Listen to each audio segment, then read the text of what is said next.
What is up, guys? Welcome to the Cricket Weekly podcast with Adam and Nabil. How you doing, What's Nabil? up, guys? Hey, Adam. What's up, man? How you guys doing? How are all our viewers? Hope you guys are having a great time. Today we're talking about the top 10 cricket basics every American sports fan should understand, and we're going to have a quick Cricket Weekly segment to go over some cricket news. Adam and I, again, are at it, putting things together for you guys. So, Adam, how was your week, man? How's work and everything? What's going on? It's been great, getting back into cricket over here. Went down to the nets this week, got some leg spin in. People loving the leggies. I get a lot of turn. So yeah, being back here, getting back involved into cricket has been super exciting. And yeah, I'm looking forward to hopefully getting a game in next week. So yeah, but it's the fitness, man. It's the getting out there, getting reps in. I'm trying to get in the nets almost every day and try to get those reps up so I don't pass out or have to call 911 during the game. But super excited to be out here though. That's sick, man. That's sick. We're super excited. And, for our American viewers, we want to obviously go over, some cricket basics tonight to try and, explain cricket to you guys, and any questions you guys have, drop it in the comments. And yeah, we're here to help you guys understand cricket. Remember, cricket's going to be part of the Olympics in 2028. So, we want to do a build up to that point where you guys are knowledgeable about cricket. So any questions, let us know in the comments as we go through these things, because we want to make sure that you guys understand this. So let's start off with number 10, Adam. At number 10, what we're discussing is the cricket field and the setup. So I'm going to bring up an image here on the screen for our American. Look at those positions right there. Actually, wrong image. Sorry. Let's start here. This is probably the one where we keep it a bit simpler for our viewers. Absolutely. Yeah. So number one position right here is going to be the wicket keeper. Now you're going to think of that as the catcher for baseball. Now in cricket, the wicket keeper is going to be standing much further back than the traditional catcher in baseball would be, unless they're keeping to a slow bowler or a spin bowler. So number one, that's the keeper there. If we remove, it's if you, I would technically, if you're going to go from positions, the number two position there is what we call square leg. That person is 90 degrees to the batsman, and it's basically behind them. You have to also think that in cricket, we're working on a 360-degree field. I don't know why number two is long on, but if you go, the next position there is number 9, definitely not right, which is basically mid-wicket, or here it says leg side sweeper. That's traditionally like a mid-wicket position, the traditional way to call that position. Number 3 there would be, that is the long off, the long on position. Number 3 and number 6 are basically the opposite of each other. 3 would be long on, 6 would be long off. Or if they were more towards where number 7 is in this position like the bowler. But if those positions were a little closer to the ring, yeah, would be called a mid off or mid on. Generally, you say mid when it's closer to the middle of the ground, rather than the long being the furthest point away from where the batter is. Moving around to like that 8 position there, that's like deep cover. On here it says offside sweeper. I don't know why it says that. Yeah. That's a cover position. Number 5 is cover. Number 8 is like deep cover. 4 is point. Now 4 is basically 90 degrees from the batter on the off side of him.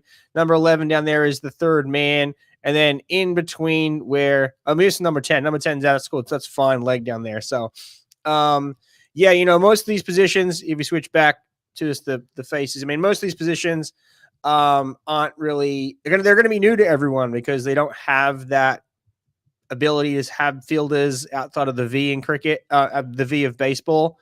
So yeah, you got to learn all these terms. They got to learn all these terms, Nabil. What other wins are they missing here? What are some of the weird named ones they're missing here? Maybe go to that other. So there's the other slide, I'll bring it up. That was for our fielding position segment, but we'll bring it up just so we can look at it.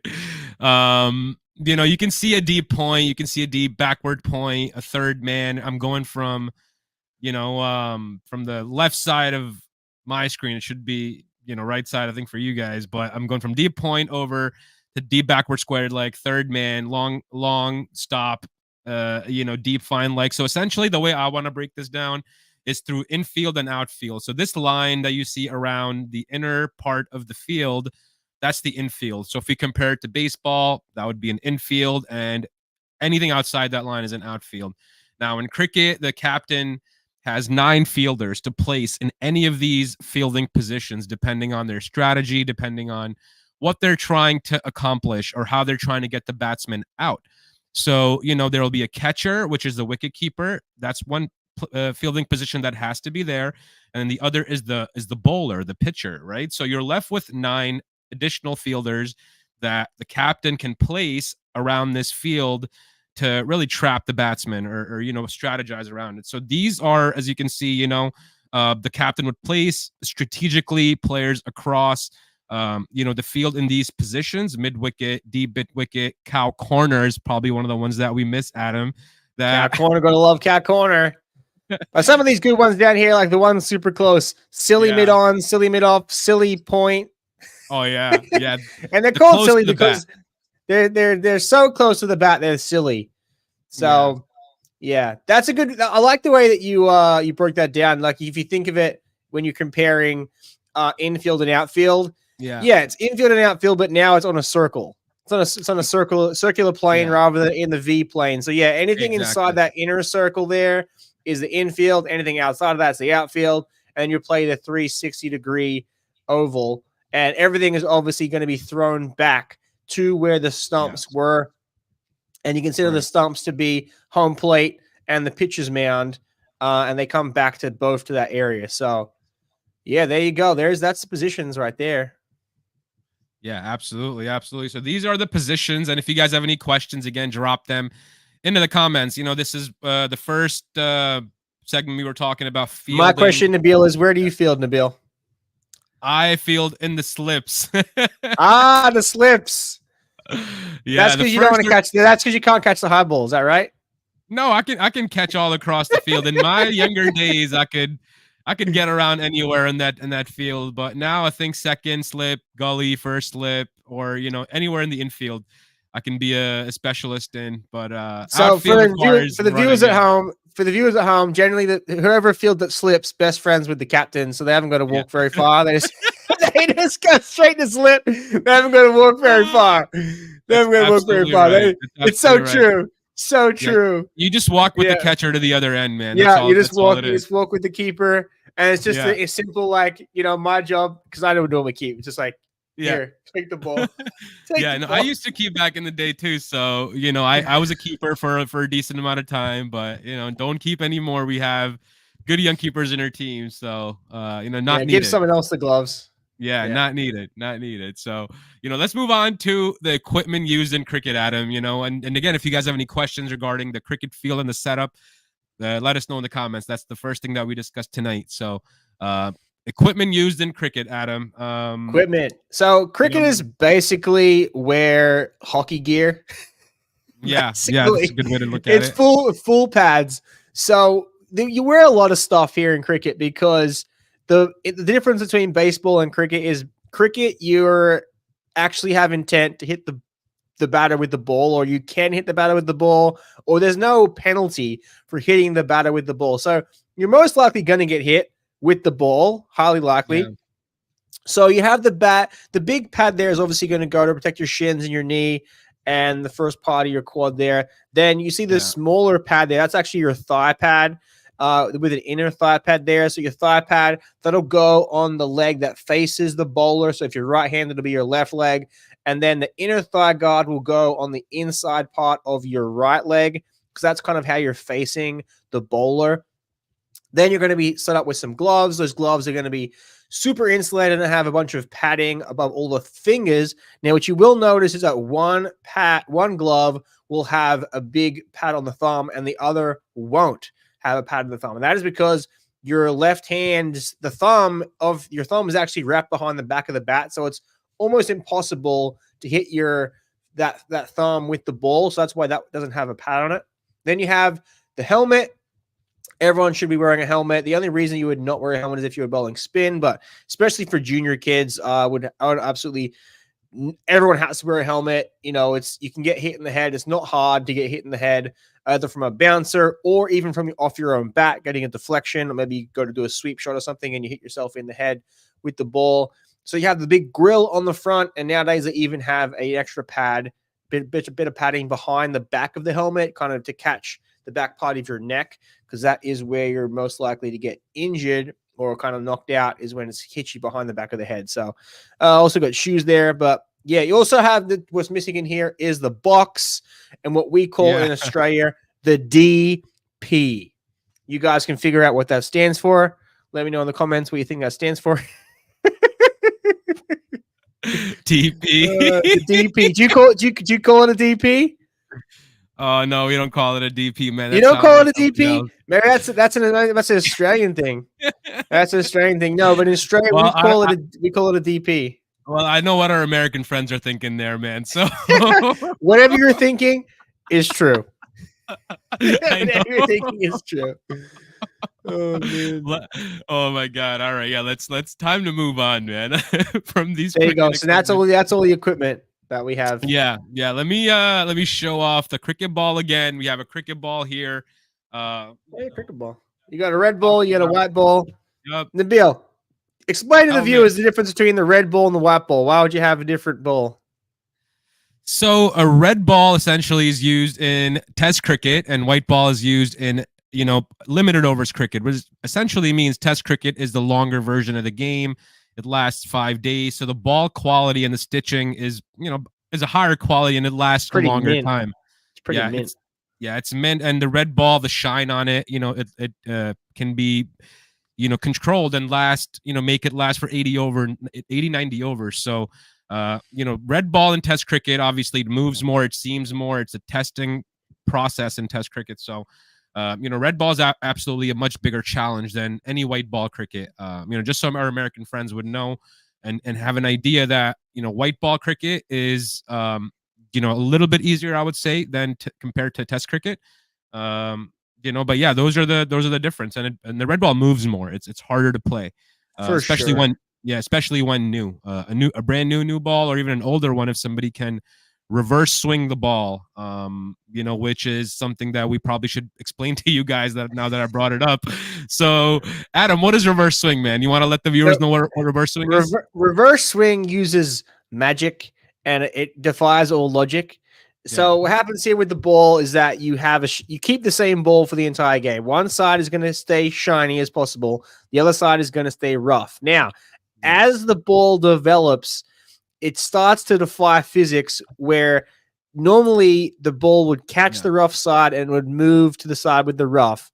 With reverse swing, it actually gets so rough that it actually becomes smoother than the shiny side, because it's so rough. It actually has roughed itself down to become smoother somehow, and the ball will actually drift in the air extremely late. Even if you have the seam position to where you wanted it to swing to the left, like to the slip cord in, it will at the last second kind of dip back. The aerodynamics will kind of take over, and it will defy physics almost, causing it to reverse swing. Now, what happens with the reverse swing is where the strategy comes in with this, is that sometimes the team in Test cricket will try to keep the ball longer if it is reverse swinging. Or in the case sometimes, like in England, if you ever guys have seen the Test, if you lose a ball, that's why it's so important to keep the same ball, because if you lose the ball, or the ball gets hit out of the stadium, or it gets damaged, then you get a new ball comes in, and that new ball could act differently to the ball that you were just playing with. And that happens sometimes. If you watch the Test, spoilers, and Australia gets kind of a bad rub of the green, where they get a ball that comes in that should have been an older ball, but it was so old that it started reversing out of nowhere. So yeah, that's the reverse swing. It's very rare. You're not going to see it in T20 cricket at all. You're only going to see it in Test match cricket in the later parts of the day. Towards 80, like 70 overs and after kind of thing. Yeah, absolutely. And once the ball changes, as you said, the conditions can totally vary. What kind of ball you're going to get. It can play very differently because every ball is hand stitched. It's not machine made. It's hand stitched. These leather ball makers, they very precisely create these professional balls, and when they actually are used in a gameplay, they can vary very, very slightly. So it changes the dynamics a little bit when the ball is changed in the game, for sure. So I have a quiz question for our American viewers before Quiz we question move of the day right on. here. So I'm going to bring it up. In 1859, which future American president attended an American cricket match? Which future American president attended an American cricket match between Chicago and Milwaukee? I repeated that question there, but yeah. So in 1859, name the president. You guys should be able to timeline this out a little bit because I've given you guys that 1859 clue. So drop your answer in the comments. Let me know what you guys think. We mentioned this last week, but cricket was the first international game was played in the United States, America versus Canada. It's the oldest cricket international rivalry that we've forgotten about. That's right. That's absolutely right. We should just call it for now on the forgotten test. Yeah, I mean, the forgotten test. I mean, there's a reason behind that, right? But the forgotten test. Yeah. America. Oh my USA, God. USA. Absolutely. You get the USA cricket shirt. Oh man, I love it. But yeah. So let us know in the comments what the answer is to this question, and we're gonna drop it shortly for you guys. We're gonna move on to number 8. So that's some basic rules of the game. We're gonna keep this at a very basic level for our American friends. So Adam, you wanna go through these basic rules? Yeah, sure. So the basic rules are similarities between we're trying to talk about between baseball and cricket here. You got 2 teams, 11 players. The batting team bat for an innings and they're going to score their runs. The fielding team's in a bowl and then they're going to bat and they're basically going to chase the score that was set by the team that batted first. Roles are going to reverse. That's really the simple part of it. I mean, most of you will be watching T20 cricket, so you're going to be playing 120 pitches, 120 balls. The first team's going to post a score. Now, not every batter is going to bat. You're only going to bat to the allotted time periods, to the allotted balls. So it is kind of rare that the first team does get bowled out, all 10. You'd almost assume that they would bat just right the way through the 20 overs without losing all the wickets. But then the team batting second has to chase those runs down. And I would say it's more likely to bowl out the team batting second than it is to bowl at the team batting first. Would you say that's more accurate? You're more likely to see the team batting second get bowled out. Yeah, I mean, most likely. It happens, but I mean, it depends on the team dynamics, I guess. But I think these days teams prefer to chase, and it's not like how it was in our time, where most of the time, if you put up runs on the board, team will most likely end up winning, whoever puts runs on the board. But I think now the game has become so fast and the players have become so technically sound that it doesn't really matter. I mean, teams prefer knowing, what target we have to chase down so they can play accordingly. So I think the dynamics have changed a bit. Yeah, you're right. Teams are definitely now batting second, electing to bat second in these T20 formats because they want to know what they chase. And I think it's much different in Test cricket. You want to bat first always. You just want to set the tone for the match. Score, because in Test cricket you're trying to score as many runs as you can, more than so in T20 cricket. Obviously you're trying to score as many runs as you can in T20 cricket, but if you go out and you score 150, that could be, you don't know if that's good or not depending on the conditions of the wicket, or how it's been playing, or so that's why people want to chase, because they see the target is 150, so they know, okay, that's the run rate that we need to get there, So yeah, absolutely. Again, it's all about the conditions that you're playing in, right? Like if the conditions are going to change, so the playing surface itself is going to change over the course of 5 days. Obviously, they're going to play cricket on it for 5 days. They're going to pitch on it, so the surface will break, it will crack. the batting will get harder to do on those types of surfaces. So essentially, most of the time in Test cricket, if teams can only bat one time and put up a really, really big total on the board, that's what they prefer to do. Win the toss, put up a 500 on the board, and get the team out twice. Because let's say if the team batting first scores 500 and then they bowl the other team out for 200 runs, they have a lead of 300 runs, which means that they can follow them on, right? So, Adam, you want to explain that term, follow them on, when it happens in cricket?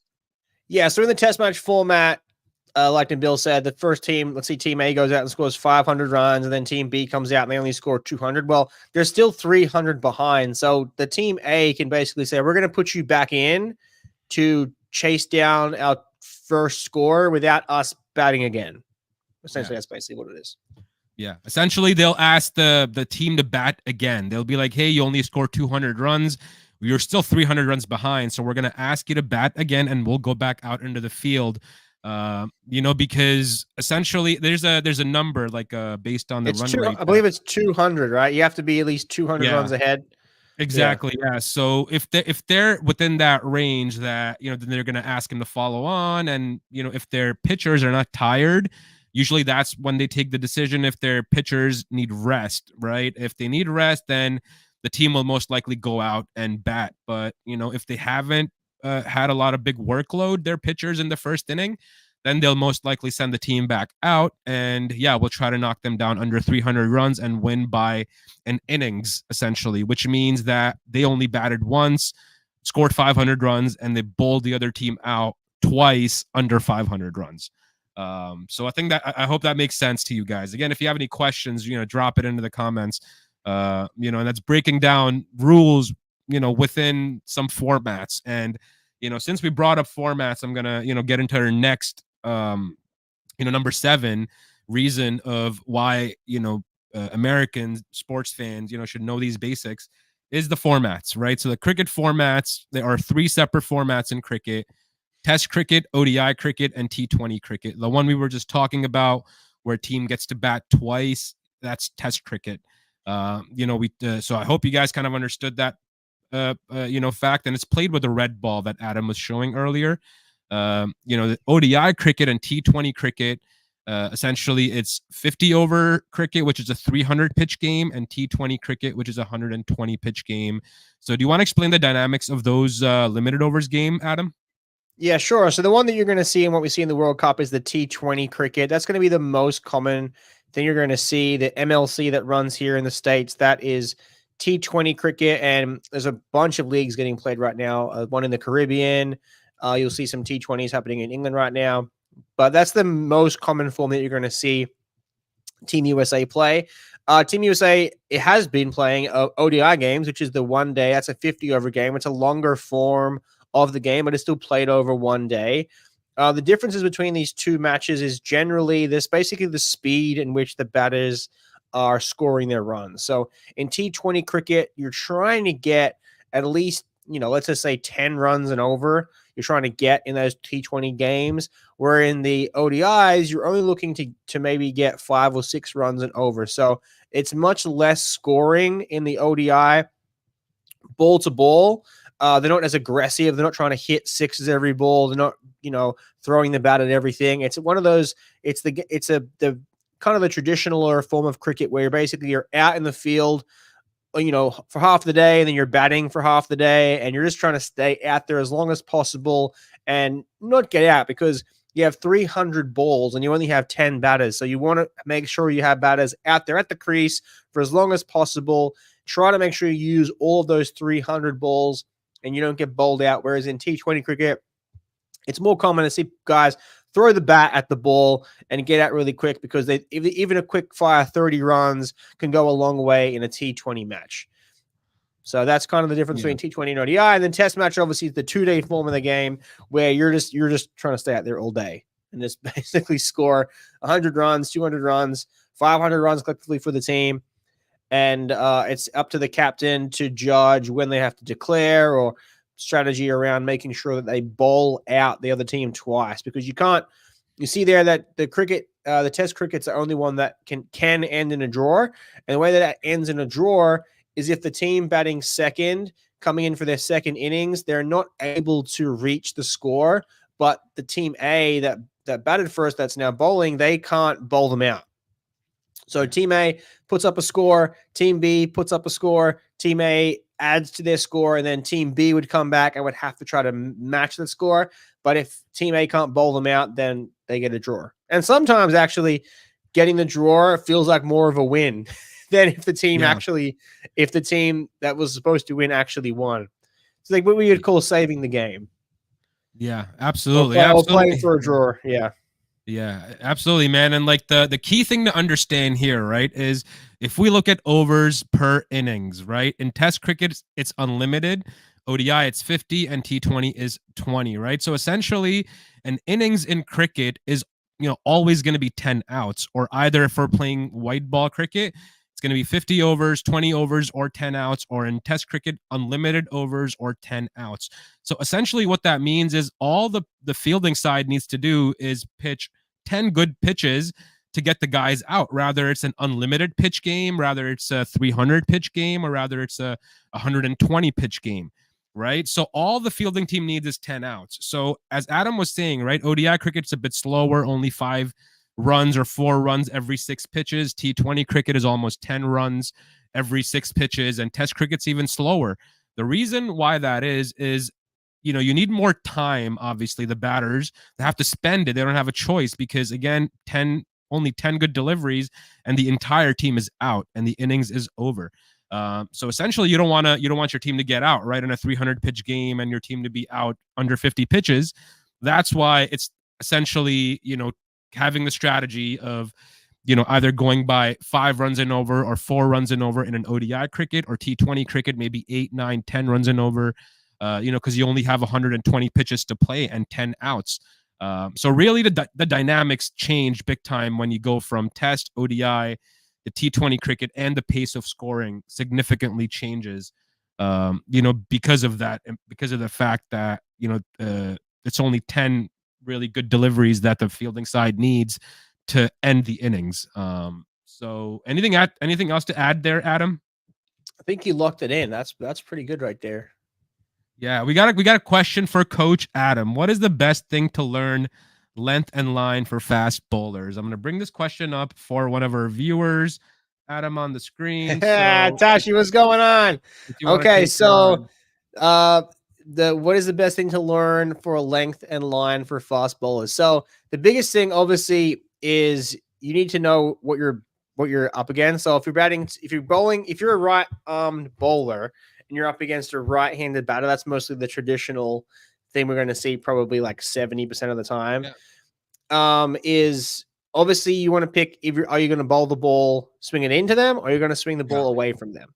Yeah. Now, if you're swinging the ball away from them, then you need to put the ball in a position where they're able to. We want them to hit the ball or nick the ball. So if you're an outswing bowler and you're putting the ball too far outside the off stump, then they're not going to be able to reach it. And or if they do reach it, it's not really going to be hitting the edge. They're going to be hitting the ball with more horizontal bat. So you need that ball to be landing on off stump consistently to get the ball trailing away from them, so they're reaching for it. And then you would want to be looking at, if you are an outswing bowler, hitting them with a ball that's more on middle stump or the leg stump to kind of what we would call straighten them up.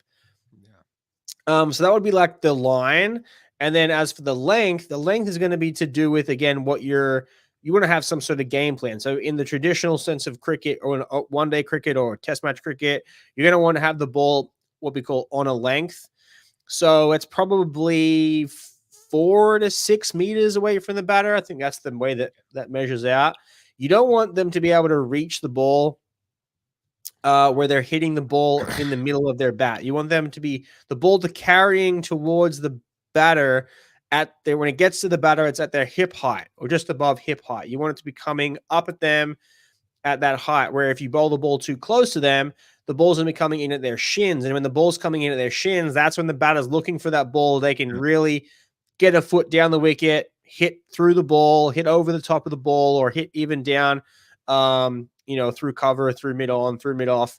So you want the ball kind of out of their reach almost. So they can't really play an aggressive shot on the front foot.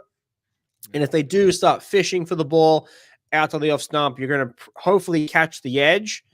And then, anything else is, you would probably want to set them up. So you're setting up like 4 balls on off stump, moving away, and then you would put one maybe on middle or leg, and you want to what you would call square them up. So all of a sudden they kind of like move themselves a little bit differently, and you maybe catch the edge on that one when you square them up a little bit. So that's the best thing. Put it on off stump, aim for the top of off stump. That's probably the that you're going to hear top of off. Any coach, any keeper, any captain's going to say hit the top of off.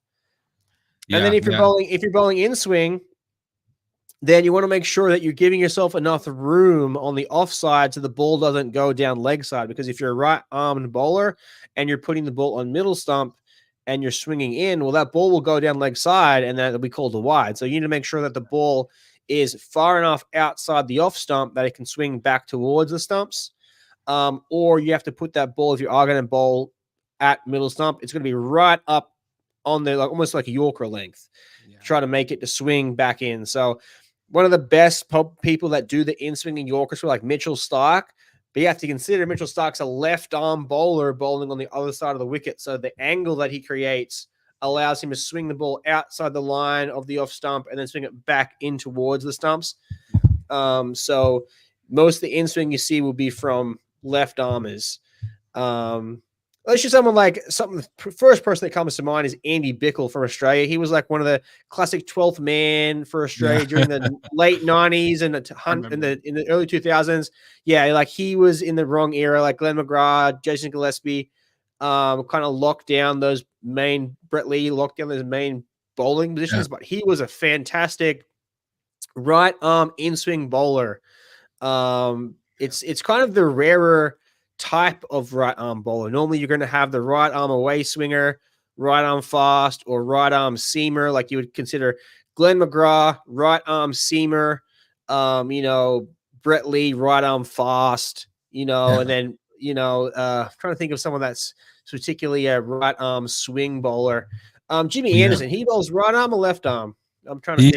He's a right armer, man, legend, swing. So Jimmy Anderson would be my right arm swing bowler. He swings the ball a lot, and those actions are all different. They all bowl completely different actions. Glenn McGrath is very robotic, very on the spot, and he would do most of his wickets come from seam, putting the ball straight down the wicket and bending off the seam, whereas someone like Jimmy Anderson is swing mostly, but also he uses the seam also. But in England, the way that the humidity is there and the way that aerodynamics are in England, you get a lot of swing over in England on those greener wickets. So hopefully that helps. So people maybe go look up Google all those three people you mentioned.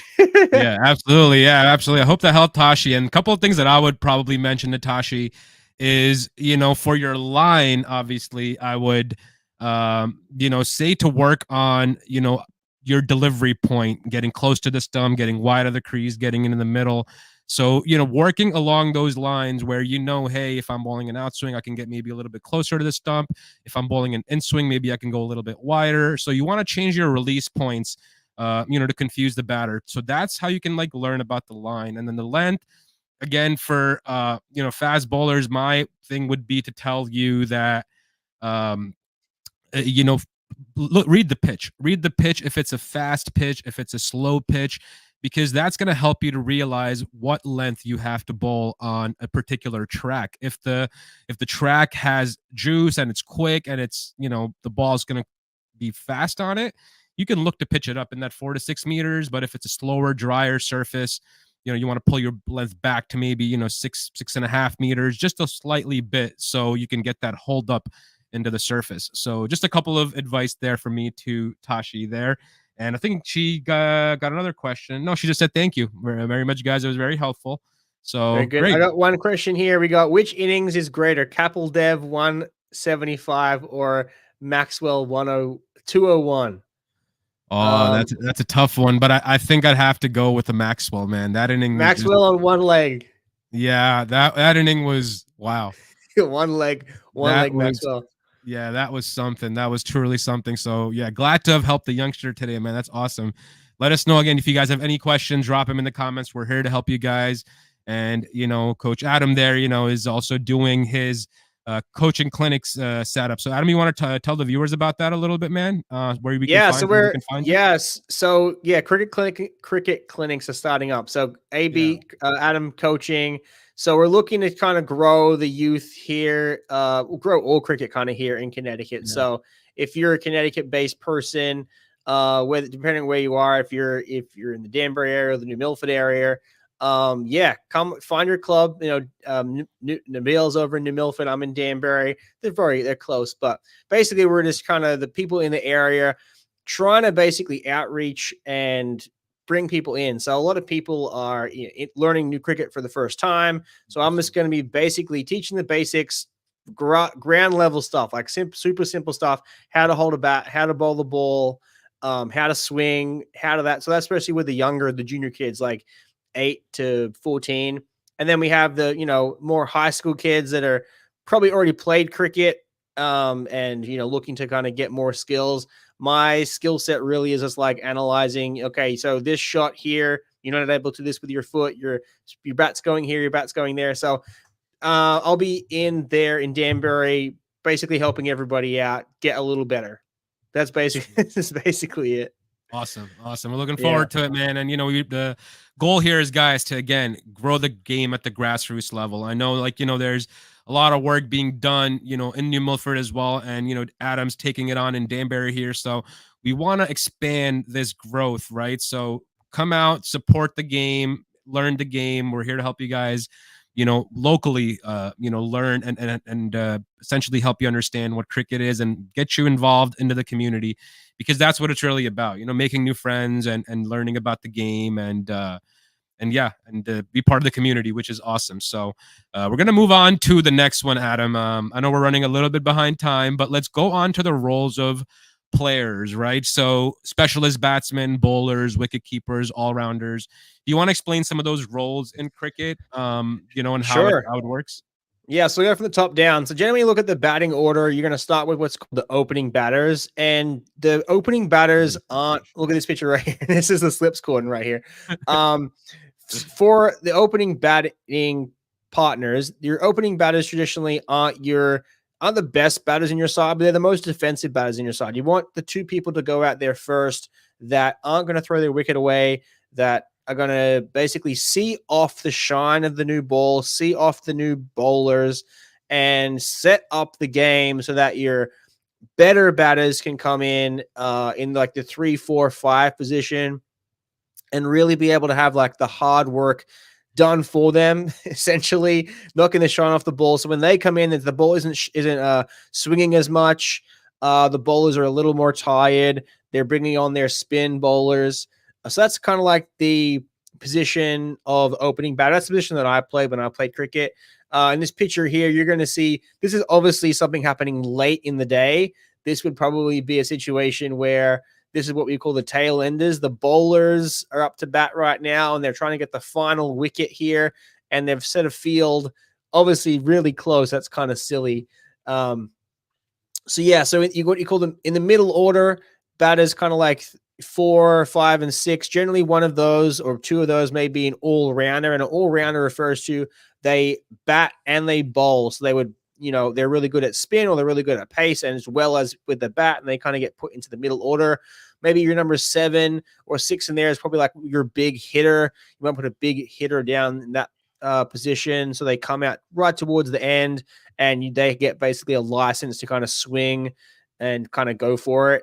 And then you're going to get into the bowling end or the tail end. You might hear the tail wag at the end of the innings here, where the bowlers kind of bowl towards the bowlers bat towards the end of the innings, and they basically take up the rear. And you just hope they get a couple runs. You don't always expect them to do the best, but you get some really good innings like Glenn McGrath. Think about the Glenn McGrath and Jason Gillespie. They almost beat England. Gillespie scored 100, and I think McGrath, he almost scored 100, got like 70 or 80 at the end there. And Yeah. This would be a situation right here where there's one more wicket to go, and they're trying to get the last wicket right here. So That's basically the positions in the batting lineup. You want to go over this? Yeah, that's pretty much it.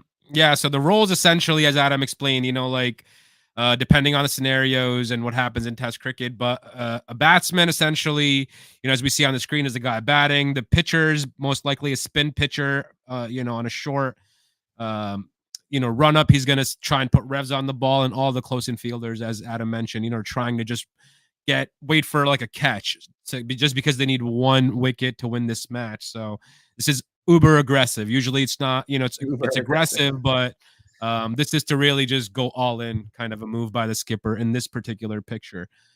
So yeah, all rounders is somebody who can, bat and bowl. Batsmen just usually are specialist batsmen. There's spin bowlers, there's fast bowlers, there's a wicket keeper. So those are some playing roles, that we wanted to kind of discuss in this particular section. So before we move on, I want to answer that question for you guys. In 1859, which American president attended an American cricket match between Chicago and Milwaukee? The answer is Abraham Lincoln. There you go. And there's a speculation that the Civil War in America had contributed to the decline of cricket in America. There's only a speculation. There's it's other factors, I'm sure, as well. But let us know what you guys think regarding that statement, because I want to try and they charge too much for tea. They charge too much for tea, and their response was, "We're not going to play your stupid cricket game." That's what they said. Yeah. So that's hey, but we've all moved on, man. Time to revive it. So absolutely, that's the answer right there. People forget about that. So we're bringing cricket back. Yeah, we're bringing it bring back. Cricket back. USA. Oh, man. All right, so now we're gonna get into some bowling types, right? Some different variations. So number 5, we're going over some dynamic bowlers, right? Fast bowlers can deliver over 90 miles per hour, to spinners who can bowl googlies and flight the ball and turn the ball. So some discuss some variations and some different bowling types, Adam, for our American friends, some basic ones. Yeah, so the two main types of bowling, fast bowling and slow bowling, or you can say pace bowling and spin bowling. What you see on the screen here is basically ways you could technically hold the ball. Now, what you're going to see mostly is a cross seam position there. That's going to be how you basically hold the ball for a spin bowler. They're going to be holding the ball basically across the seam. And the fast bowler is going to be holding the ball with their fingers down the seam, kind of like somewhere between that slow position and that outswing position right there, because you want the seam to be sitting upright for the fast bowler so the ball can swing, and the spin bowlers want the ball to be using that seam to basically, like I said, get the revs and the revolutions on the ball to spin it side to side. So that is your bowling. And I don't really think you're going to see too many knuckleball scenarios. That's super rare. I know some people do bowl a slower ball with the knuckle, or they kind of just roll the ball at the back of their hand, but that's really rare to see. Yeah, absolutely. So that's part of Nabil's mystery spin bowling. That's right. That's right. Usually it's I've seen the top knuckles and I've seen the back thumb, behind the ball on the delivery stride. Wow. That can change. I would say bowl it again. Don't do that. Bowl it again. Yeah.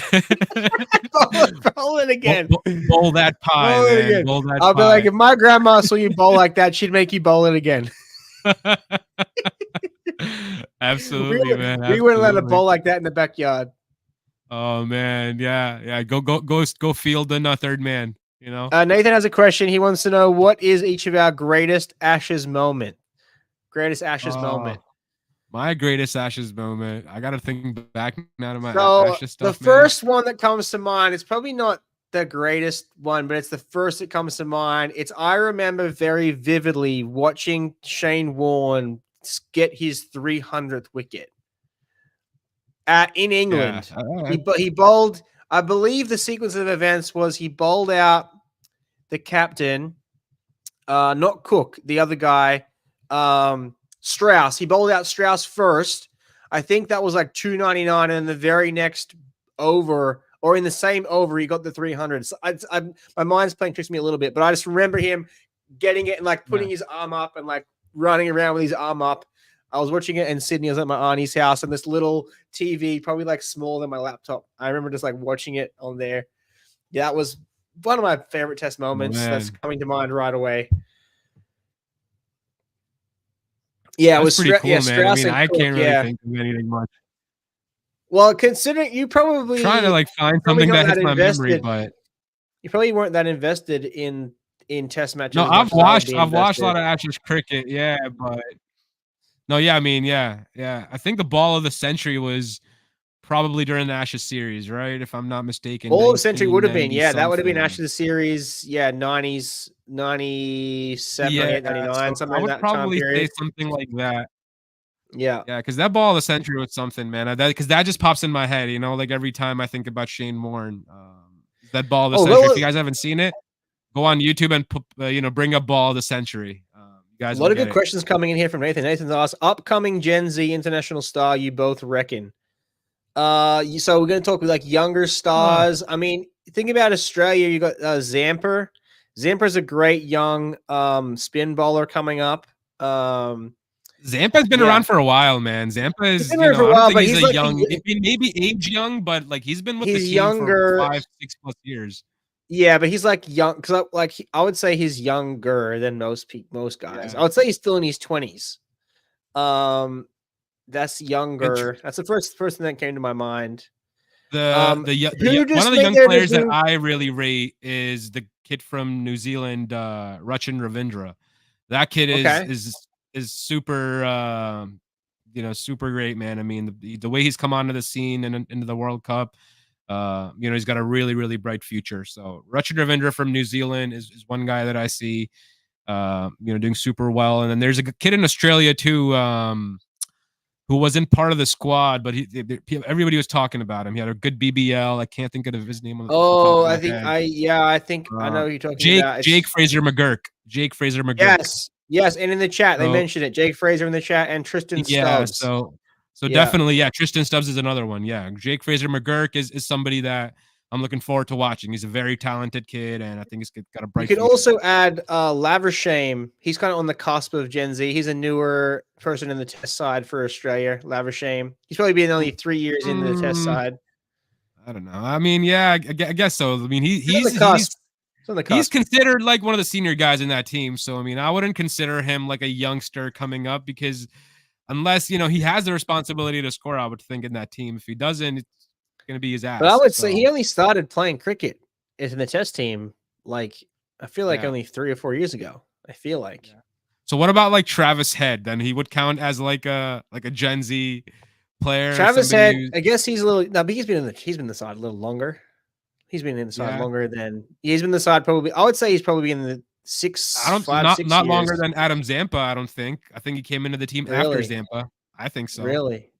Yeah. Wow. It's all the last kind of 4 years have all kind of been a blur. So I like my hot knowledge kind of like cuts off at around 2016. Anything after 2016 is like yesterday. That's so funny. That's so funny.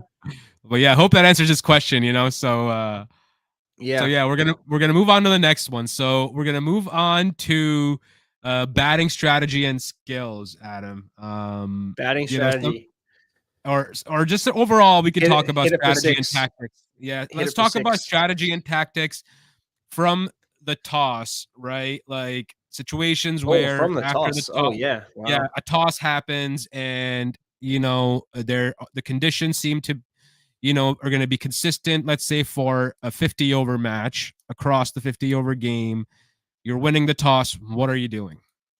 So you got to take consideration. Is it raining? Is it going to rain? Has it been raining? Is the pitch wet? Is the grass long? Are you playing at New Milford? Yeah. Is the pitch going to dry out? So if it's a dewy morning and if you're playing on a turf wicket that has a little bit of grass on it and it's a little wet, then you may be in two minds. You may want to bowl first to use the pitch, but you may want to bat first because the ball might be too wet.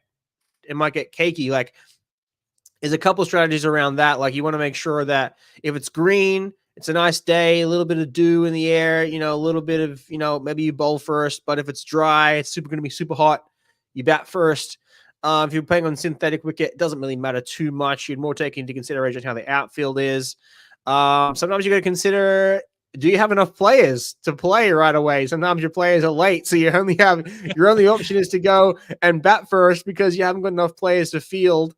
That's classic club cricket, man. That's classic club cricket right there. Yeah, I mean, like I said, apart from that, picking when to bat and when to bowl, tactics are really going to be around. Do you want to, like, if you stick with T20, do you want to start with a spinner? Do you want to start with pace? Is there a left-hander batting? Is there a right-hander batting? Do you want a certain bowler bowling to a certain batting hander? If they're alternate right-hand, left-hand combination, do you want to do this? Do you want to do that? I mean, there's a lot going into it. And then talk about team selection, Adam. Talk about team selection a little bit and conditions that you're looking at for the day. And you have 11 to choose from a squad of 15. So, with all different types of skill sets. So how are you selecting your team? Yeah. So generally you want to lock down like an opening pair. Like I mentioned earlier, you want a nice defensive pair to kind of open up. Then you want to have your better batters come in at 3, 4, and 5. And then specifically thinking about batting, obviously a keeper may fit into any of those positions. Generally, are they going to have an opening keeper, or that keeper's going to bat at 7? Then you want to think of your bowlers. So you have to consider, do you want 3 fast bowlers and a spinner, or you want 2 spinners, or does one of your all-rounders also bowl a little bit of part-time spin or a little part-time pace? You want to make sure you have at least 3 spin. You want to make sure you have at least 3 people that can bowl pace and 2 that can bowl spin. One can be an all-rounder. One can be a designated spinner. And you want to make sure, if you would going for an ODI match, like you're playing 30 over, 40 over cricket, you want to have at least one person on your squad that can really hit some bombs. We would always have like that 6 or 7 slot, someone that can just hit big hits. Power I was hitter, never someone that could hit really big. That's why I opened the batting. I kind of got the innings off to a good start. Yeah. And then you would have like the ex-rugby player. He would just stand out there and just hit big shots. Would that be equivalent to a power hitter, a cleanup hitter in baseball? Your power hitter, your cleanup hitter. The person that you pinch hitter. You have that person in at the 6 or 7 spot, and tactically around. Like I said, when you pick the batting order, you don't necessarily have to have everyone bat in that order. Yeah. Technically, if there's sometimes let's say you're only 2 wickets down and there's 5 overs to go. Well, maybe instead of putting out the better batter, you put out the pinch hitter. You might put him out just to like, okay, there's only 2 or 3 overs left. Just go and slog really hard, and maybe you get a quick 30 or 40. Yeah. That sounds good, man. So that was our strategy. Yeah, that was our strategy and skill. And again, drop your questions into the comments, whatever you guys have. And the next one we're going to do is, we've kind of already discussed this, but fielding positions. We've brought this over already earlier. These are all the different fielding positions in cricket. And, the captain has to place 9 fielders strategically, across the board, depending on the strategies and the skill and the, how we're trying to trap the batsman out on the line and the length the pitcher is going to bowl. So we got to cover those types of bases. So for example, if the pitcher is going to bowl like a 6 to 8 meter length, which is the half of the pitch, right? If the pitcher is trying to attack the batter's, body or head from, putting the ball into 8 meters, then we're going to need to have fielders back on third man, deep on fine leg, because the batter can get a top edge and the ball will fly over to these third man and fine leg areas. Now, if the pitcher is now deciding to pitch the ball up to the batter, which means that if they're pitching it into the 4-5 meter zone, that means that we can have this third man and deep fine leg into the circle and have a long off and a long on, because the ball is now going to be pitched up to the batter for him to hit straight. So you essentially plan as a pitcher, hey, where do I want the batter to hit the ball? Do I want him hitting the ball in the fine leg and third man area? Do I want him hitting the ball straight, or wherever you want him to hit the ball, that's where you're going to place the fielders, and you're going to pitch accordingly to that. So that's a little bit of explaining the cricket fielding positions. And again, I hope that makes sense. Drop them into the comments. Any questions you guys have, we're again here to answer those questions for you. So that was number 3, fielding positions and strategies. Now, Adam's going to talk to you guys about understanding the scoreboard. So I'm going to bring up the scoreboard here, Adam. And look at this score right here. Yeah, this is a good score right here. It's an English score. So these are the batters that have batted already. And the total score is up there, and overs bowled, extras, overs remaining, current run rate. So you want to explain some of these things, Adam, on here? Absolutely. So yeah, the main thing you have here, if we start on the right hand side, is the total. So total score is 113. This is a terrible score right here. And then you're going to have on the left hand side, you have all the batters. So down 1 through to 11, and you can see that there is a letter there. They can see the Johnny Bairstow. He was bowled. B is for bowled, and he scored 11 runs. Then caught for 23, caught for 01, which is 1. Caught for 18, caught 15, 23, 12. Now, all those numbers are going to add up to the 113. Now, there's also, you got to add in there extras. The extras has probably got cut off on the screen, but you are going to have extras. If those numbers don't all the way add up to 113, that means there would have been some extras. Now, an extra would have been a no ball or a wide or a bye, because those don't actually go to the batter's score, but they go to the total score. Then you might have a batsman A, batsman B. You're going to show what score they're currently on, and this obviously pitcher was taken at the full of a wicket. Oh, the extras there. The extras are 10. So there's 100. What's that? 103 runs were scored by the batters, and then 10 extra runs scored in extras. Overs bowled is 28, and then there's 22 overs to go. So they're playing a 50 over game. And then the current run rate, they're running at 4 runs and over. So this is a terrible match. You could tell from the score that England is in trouble. I can't tell who they're versing, but they are losing this game. They are not doing well. Yeah, absolutely. And yeah. So, that was a scoreboard explanation by Adam. And if I explain like the positions of the players, right, I think it would be a good time the way this batting order or these names are placed. So Johnny Bairstow and Alex Hales would be the openers for the England cricket team. They would go out there, open the innings, would be the first 2 batters. If one of them gets out, the number 3 goes in. Joe Root. Now he's again a specialist batter, that comes in this spot. Owen Morgan is another specialist bat. When one of those guys gets out, he would go in. At 5, Ben Stokes is an all-rounder, so he can bowl fast and he can bat super well in the middle order. Their wicket keeper, who's the catcher, is Joss Butler. Again, one of the powerhouse of a batter and a really good catcher and wicket keeper. Moeen Ali is their spin all-rounder. He can bat and bowl some spin. Chris Vokes is their medium pace bowling all-rounder, bowls some medium pace, bats pretty decent. Tom Curran, another guy who can bat a bit, but he's mostly a swing bowler who can move the new ball. So he's mostly a new ball bowler for England. Adil Rashid is a leg spinner, and Mark Wood is one of their quickest bowlers into the England setup. So just to explain the setup and the team makeup to you guys, that these first 4 guys are like specialist batters. There's an all-rounder there at 5. There's a catcher. There's another spin all-rounder. There's a couple other all-rounders at 8 and 9, and then a specialist spinner, and then a just out-and-out fast bowler. So just to explain that team makeup to you guys, for a better understanding. So that was a scoreboard. And the last thing, the number one thing that lands on this, top 10 cricket basics every American sports fan should understand is, the spirit and culture of cricket, Adam. So you want to talk a little bit about the spirit of cricket and the culture and why it's a gentleman's game, essentially. Gentleman's game. Yeah, that's, you might hear like that's not cricket, or that's cricket, or the spirit of the game. This is what really sets this game apart from all other sports, especially all other team sports.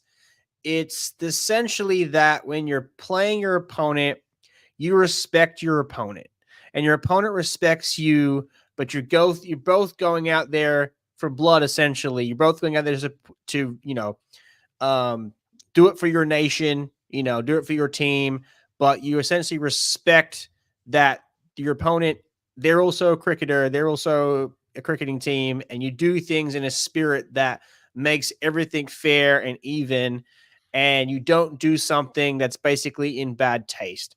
So, spirit of the cricket comes into contention. The most contentious thing in recent history is the Johnny Bairstow, Alex Carey incident, where the spirit of the game was kind of came up because there was an out essentially that was a very rare out, but and not even being biased. Obviously, people could say I'm biased, but it was a legitimate out.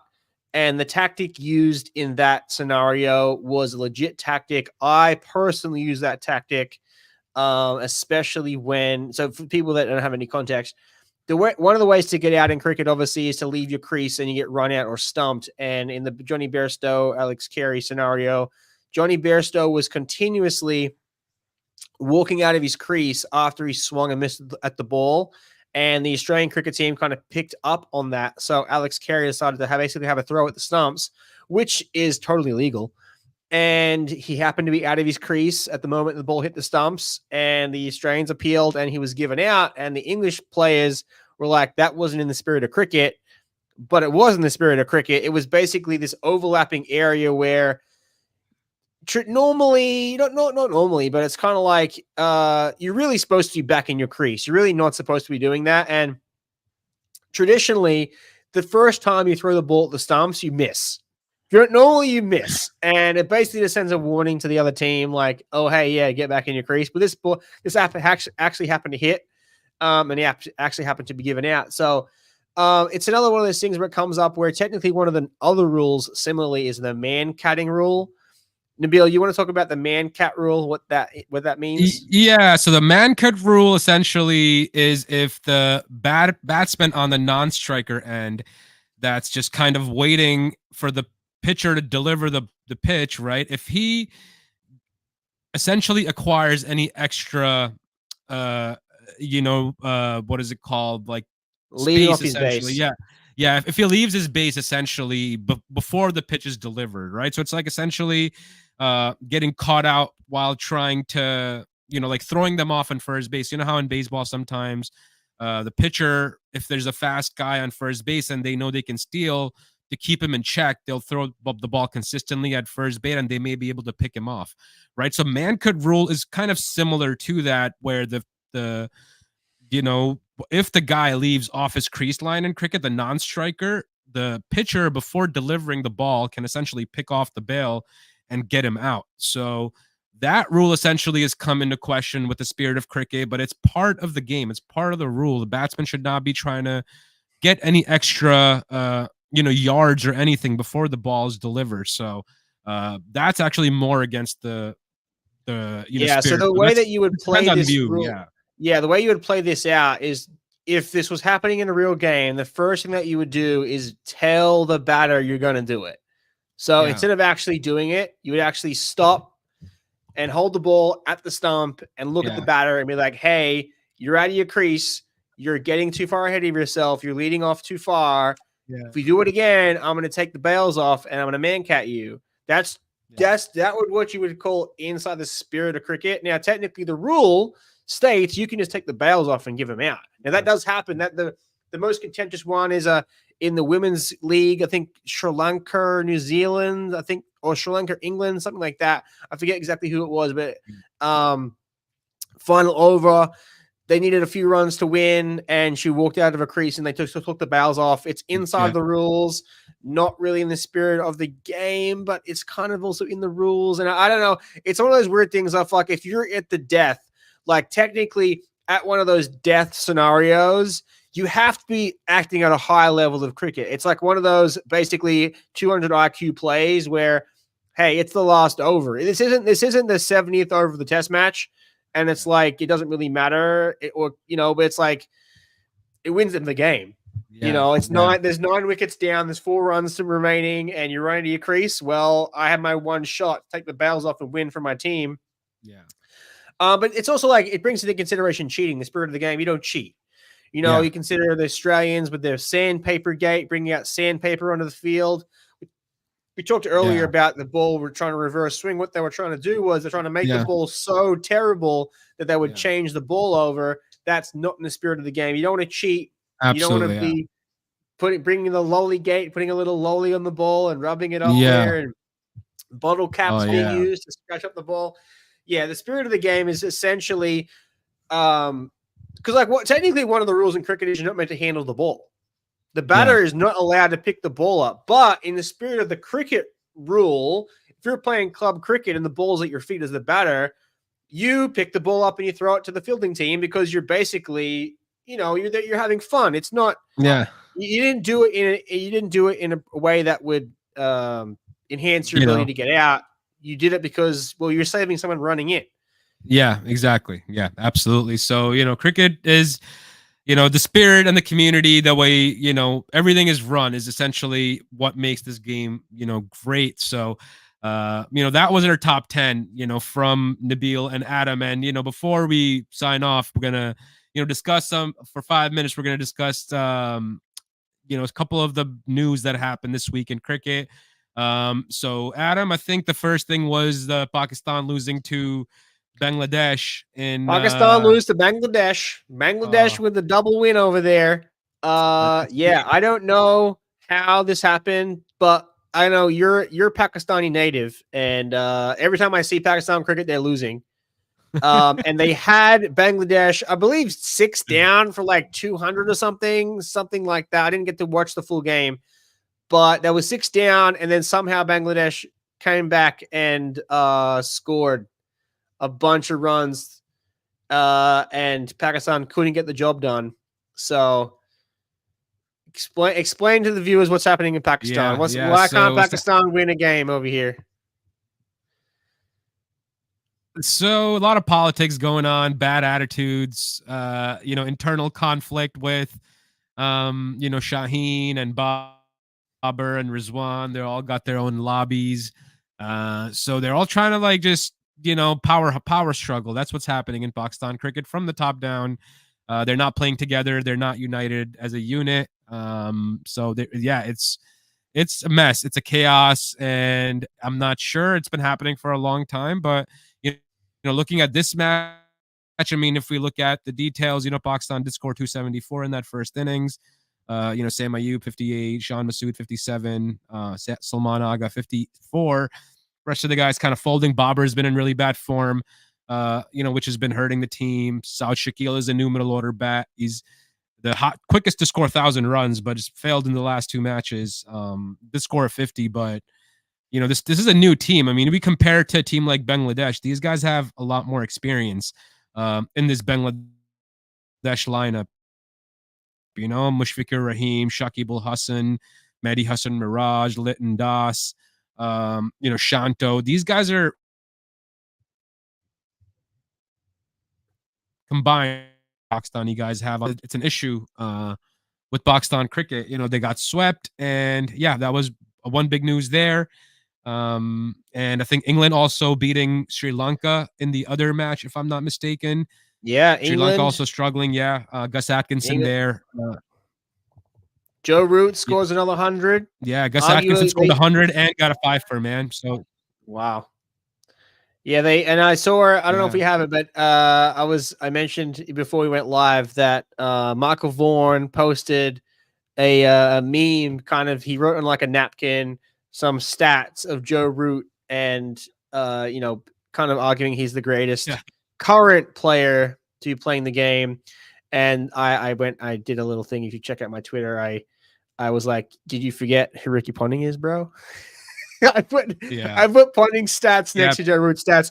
Joe Root did score his 34th 100. He tied Brian Lara with most hundreds. There's a bunch of guys on 3400s, bringing him into like the top 6 or so, 7. He's a top tier player, man. He's a top tier player, and too early to compare him. He's got a long way to go in his career. It's definitely going to be one of the finest England, batsmen to finish by the end of it. But Joe Root is it's a sad thing. It's a sad thing because I come from Australia, so I'm just like the bias is so hardcore. The level of knowledge on Australian batters versus level of knowledge from other players is just like all of my cricket knowledge is just basically Australian players, and like everyone else, oh, Joe Root's got 34 runs. Oh, good on him. Where's he from? England. Oh, bummy, yummy. Yeah. Oh man. Yeah, I can't wait for the next Ashes. Can't wait for the next Ashes. That's for sure. Yeah, that should be fun, man. That should be fun. So, absolutely. That's what we had from us here. Adam, you got anything else to discuss? I think. Oh, the last thing is that Brendan McCullum takes on the coach, double coach, test match and one day coach. New Zealand. See, England couldn't beat Australia, so they brought a New Zealand guy on. Man, I don't know. We got any updates on USA cricket? What's going on, man? I mean, USA cricket, so USA wrapped up their series in the Netherlands.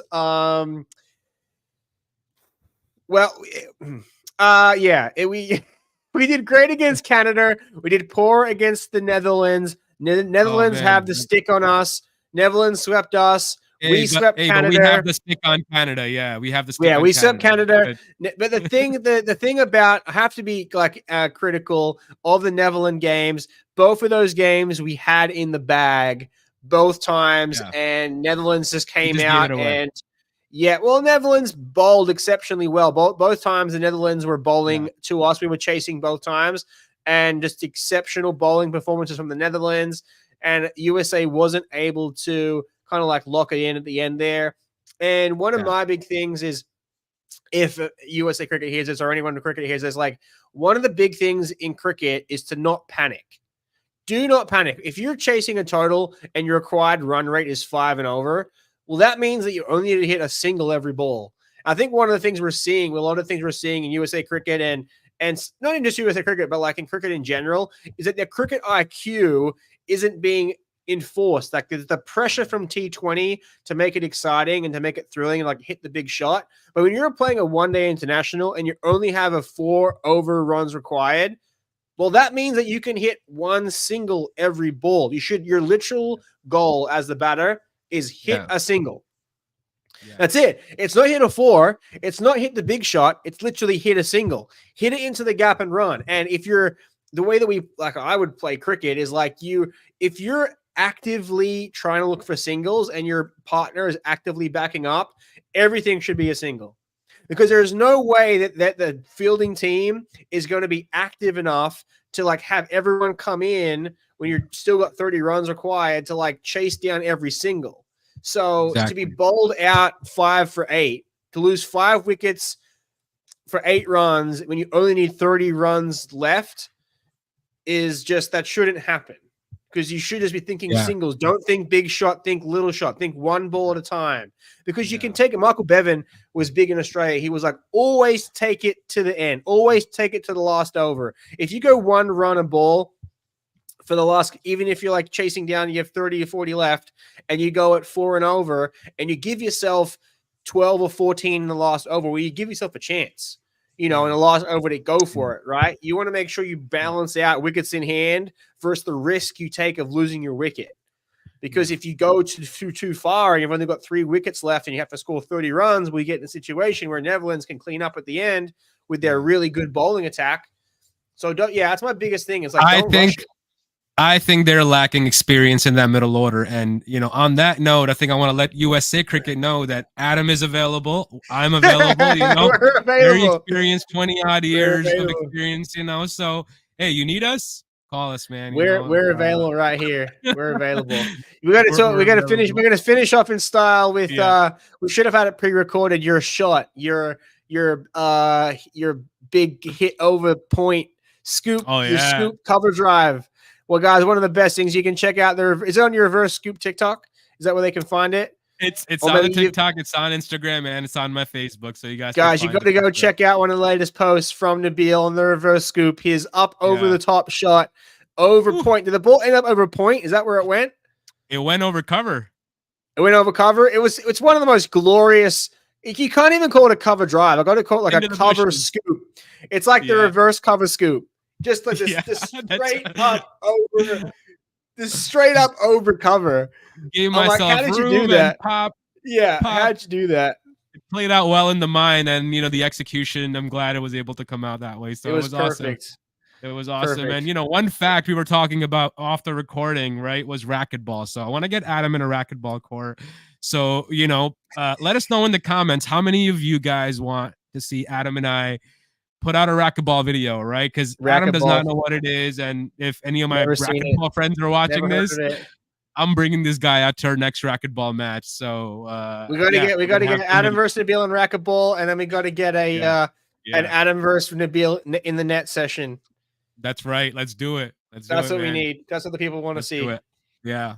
Let's do it, man. So, you know, we're gonna bring on next episode to you guys next week of Cricket Weekly, as well as Adam and I are working on some cricket rankings for you guys across the board. So just be ready for a lot of cricket content. Make sure to smash that like button, subscribe to the channel, because we're bringing a ton of stuff to you guys. We want to, you know, teach America cricket. That's our goal. Our goal is to, you know, make sure that you guys know everything about cricket, and we are the ones to teach it to you. So, Adam, anything else before we call it off, man, for the night? That's it. We'll see you next week, guys. All right. Adam and Nabil from the Reverse Scoop signing off. Have a great night.